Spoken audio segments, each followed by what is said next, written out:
நாகை மாவட்டத்தின் பெரும்பாலான பகுதிகளில் கனமழை பெய்து வருகிறது. விவரங்களை வழங்குவதற்காக செய்தியாளர் பக்கிரிதாஸ் இணைப்பில் இருக்கிறார். பக்கிரிதாஸ், தற்போது வரைக்கும் மழை தொடர்ந்து பெய்து வருகிறது. மழை நிலவரம் என்னவா இருக்கு? என்ன விவரம்? நிச்சயமாக பிரியதர்ஷினி, கடந்த 2 நாட்களாக வடகிழக்கு பருவமழை தீவிரம் இடி மின்னலுடன் நாகை மாவட்டம் வேதாரண்யம், கூடியக்கரை, ஆயக்கரம்பலம், செம்போடை, கள்ளிமேடு உள்ளிட்ட சுற்றுவட்டார பகுதியில் நேற்று மதியம் முதல் விட்டுவிட்டு கனமழை பெய்து வருகிறது. தொடர்ந்து மழை பெய்வதால் ஏரி, குளம், குட்டை உள்ளிட்ட நீர்நிலைகள் நிரம்பி வருகின்றன.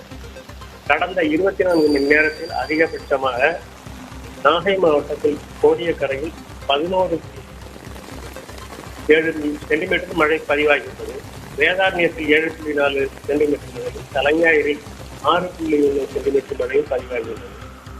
வங்கக்கடலில் 55 கிலோமீட்டர் கடலில் பலத்த காற்று வீசும் என வானிலை மையம் அறிவித்த நிலையில் கடலுக்கு மீன்பிடிக்க செல்ல மீன்வளத்துறை தடை விதித்துள்ளது. இதனால் கோடியக்கரை, ஆற்காட்டுத்துறை, வெள்ளப்பள்ளம், புஷ்பவனம் உள்ளிட்ட வேதாரண்யம் தாலுகாவில் உள்ள 14 கிராம மீனவர்கள் 3வது நாளாக மீன்பிடிக்க செல்லவில்லை.